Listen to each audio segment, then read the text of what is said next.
Darren here. Welcome back. Episode 44, 2015, and for me, in musical terms, one of those broad, shallow years. Lots of good records from which I'm struggling to pick a single standout album to best represent my year. Hence, a lot to get through. Here's a few for starters. Wire's self-titled album. You're probably all very tired of me banging the drum for this band's 21st century releases, but excellence and consistency must be acknowledged. Another lovely album, Natural as Breathing, only slightly overshadowed by Change, Becomes Us from a couple of years before. More OG post-punk titans in the pop group, and their completely unexpected Citizen Zombie. I did not see this coming. Mixing up agit, disco, funk punk, and unsettling kind of spooked musical collages. It is uneven, but it's great to hear them again. And the standouts, Mad Truth, Shadow Child, Sophia, they're all worth the price of entry. Even more, Jenny Lee and Right On. This is the debut solo album from Warpaint's bassist vocalist Jenny Lee Lindberg. I like them and I like this. A little more subdued and open sounding, spacier maybe than Jenny's day job, but textured, moody post-punk stuff that just scratches a very specific itch. And the last of these before I get to the business end of this installment, this is Simple Songs by Jim O'Rourke. Briefly surfacing from the avant experimental free noise depths to deliver his first vocal album since 2001's Insignificance, and it's another peach. Baroque, intricate, 70s flavoured pop, high on structure and filigree arrangements with typically punctured observations, misanthropic asides, and unexpectedly emotional resolutions.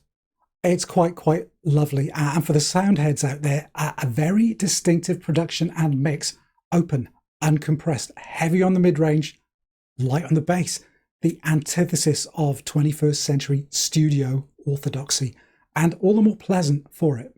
Here's where I'd be moving on, but not so fast. I did say 2015 was broad, and I wasn't joking.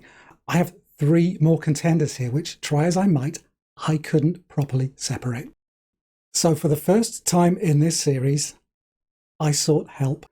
My son turned 8 in 2015, and this is around about the time I can recall him taking a more active interest in music. He was learning ukulele at school, and we would often spend evenings practicing, figuring out songs, just having fun with what has become a go-to first instrument for kids. We also had music on all the time. Evenings as a break from TV and video games, in the kitchen whilst cooking, and in the car, especially on those long cross-country trips to visit family. I remember us enjoying all of the next 3 albums together as a family, singing along, getting down, picking favourites, that kind of thing. So with that in mind, I asked him to cast his mind back and call this week's final pick for me. On with it then. First up, the other 2 that were in the mix but just fell short. This is Silver Bullet by The Chills. The late, great Martin Phillips picking up under the Chills banner with an all-new lineup after a nearly 20-year layoff. The recipe is unchanged. A few of these songs, Warm Waveform, Underwater Wasteland maybe, would not sound out of place on Submarine Bells or Brave Words even. But the production is improved, mixing clarity with that thick, foggy presence of Phillips' guitar better than ever. Despite poor health even then, Martin's voice is in great shape on Silver Bullets, and the dovetailing of classic-sounding melodies, that reverb enveloping like sea mist, and Martin's concern for the environment, the poor, the picked on, is perfectly realised. In fact, the track I Can't Help You sounds like that lost, uncompiled Kaleidoscope World-era single that you never knew existed. Yeah, good on you, Martin. We're going to miss you. Also, close but no cigar is Battles and La-Di-Da-Di. This is the one that we all jokingly dubbed the Robot Factory Ice Cream Headache, and you know what? I think we nailed it. One of those bands I can't believe I haven't mentioned so far in this series. I guess I'd put that down to them being the ultimate mood band. Cue this up at the wrong time, in the wrong frame of mind, and you'll be scrambling for eject within seconds. Restless, chattering, digital music box melodies rising and collapsing impatiently, pulled taut by John Stanier's magnificently glottal drumming. No vocals on this one, which is maybe why I like it so much, reminding me as it does of the band's early run of attention-grabbing EPs, which have been handily compiled together by Warp Records. .NET, .com, Summer, Simmer, and FF Bada are all top draw battles. Plinky, mathy, intricate puzzles, reconfiguring from rave up to futurist Afro pop to arcade machine post-rock from track to track, sometimes from bar to bar. I did enjoy a lot of the band's vocal stuff from Mirrored and Gloss Drop, but it's really nice to hear an extended run for the band's pure instrumental side here on La Di Da Di. In the right mood and setting, they're untouchable, but maybe not everyday listening. Whereas other bands are like old friends. They're always welcome to drop by. Catching up is a genuine pleasure. It's never awkward, never a chore. I'm heartened to say when presented with these three options, my son didn't have to think long and hard at all. We love to see old friends and new arrivals hit it off, don't we? This is Ones and Sixes by Low. To flag up Ones and Sixes as the test bed for Low's, as it turned out, final and most experimental phase is selling it rather short, I think.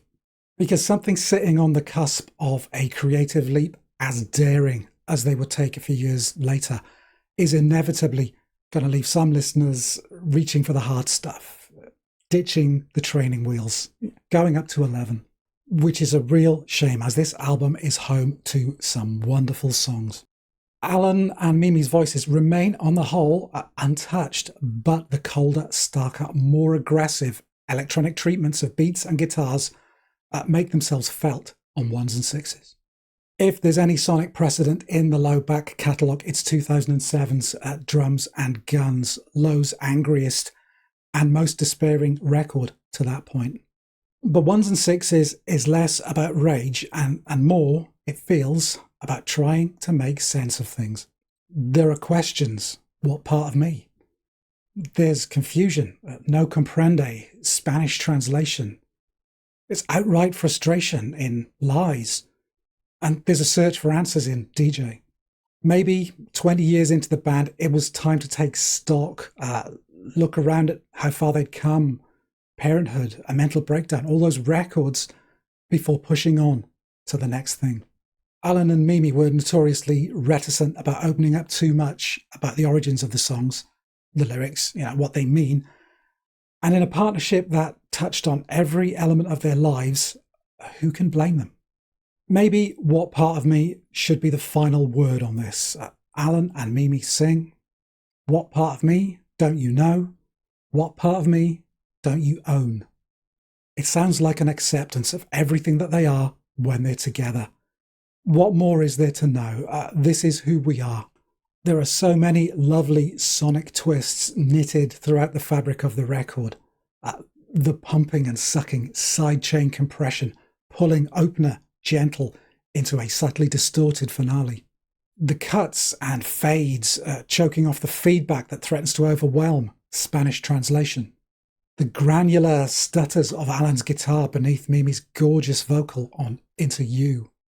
And that uncharacteristic flange effect that Alan uses on both The Innocents and an album high for me, the hypnotic pulse of Kid in the Corner. There are more traditional, big, low moments too. Mimi's climactic vocal peak in the amazing, heartbreaking Lies. And Alan cutting loose with some colossal riffs to puncture the deathly, violent crawl of album high point, Landslide. The song finally resolving into a gliding hymn, all Phil Spector drums, growling tape reverse guitar, and angelic la la la vocals.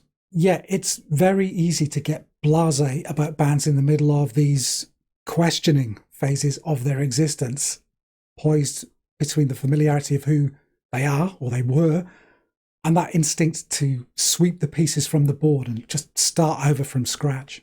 Well, my son, encountering them for the first time on this record, had no such baggage, no history, and just recognised Low for what they were. So this one is for him. So a tight three-way tie, broken by the judge's decision. Low snuck it.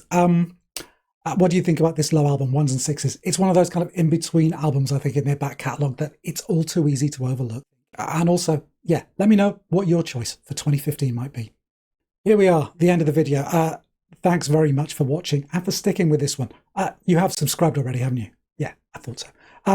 Think about giving this video a like if you've enjoyed it, or if you found out something you didn't know before.